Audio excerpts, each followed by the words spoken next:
Em 1500, Pedro Álvares Cabral e sua frota portuguesa chegaram ao que hoje conhecemos como Brasil.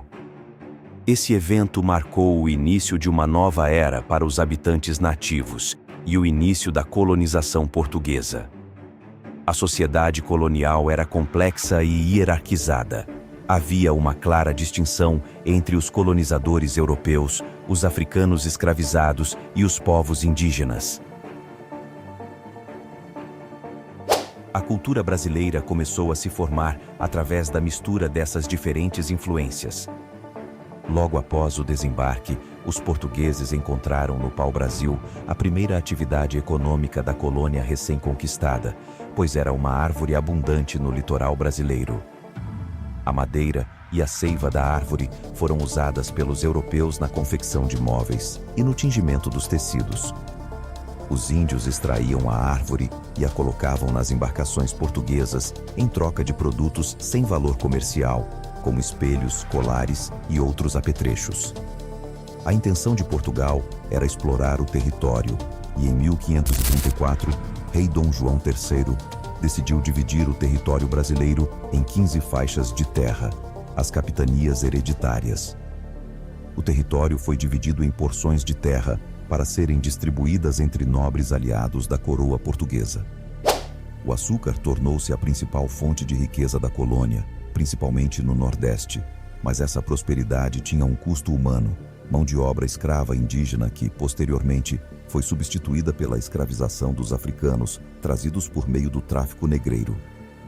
A economia colonial consistia na exploração de riquezas para atender aos interesses do mercado externo por meio da mão de obra escravizada. O açúcar foi o gênero escolhido por Portugal para sustentar a colonização, porque os portugueses já possuíam experiência na produção de cana-de-açúcar. O clima e o solo brasileiro favoreciam o cultivo da planta em larga escala e, para completar, o açúcar tinha grande aceitação na Europa. Na época, o grupo mais privilegiado era o dos senhores de engenho, a elite econômica, social e política. Esses poderosos fazendeiros eram os donos das terras, das máquinas e da mão de obra. O símbolo máximo do poder era a Casa Grande, a sede do engenho, onde o senhor vivia com a família e os criados. Os escravos eram propriedade do senhor de engenho e viviam nas senzalas. Em 1548, com o fracasso das capitanias e o aumento das investidas estrangeiras na colônia, os portugueses instalaram o governo geral em Salvador, que foi a primeira capital do Brasil para administrar a colônia e fazer cumprir as ordens e leis vindas de Portugal. Os 3 governadores gerais foram Tomé de Souza, Duarte da Costa e Mendes Sá. Em 1572, após a morte de Mendes Sá, Portugal dividiu o território nos governos do Norte e do Sul. Em 1621, fez nova divisão.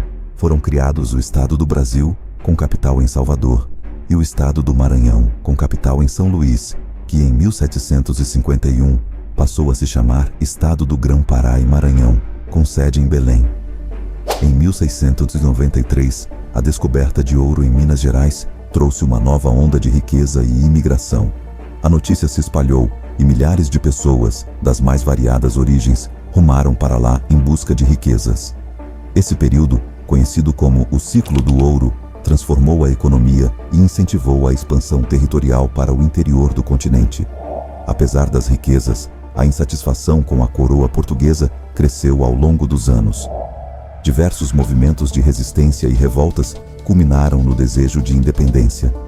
A Inconfidência Mineira, em 1789, foi um marco importante na luta pela liberdade. No dia 22 de janeiro de 1808, chegava a Salvador a família real portuguesa, fugindo das tropas napoleônicas. O período do Brasil colônia se estendeu de 1500 a 1822. Por 3 séculos, os portugueses dominaram o Brasil, explorando suas riquezas, como a cana-de-açúcar e o ouro, cobrando impostos e abafando revoltas coloniais, até 7 de setembro de 1822, data da proclamação da independência brasileira.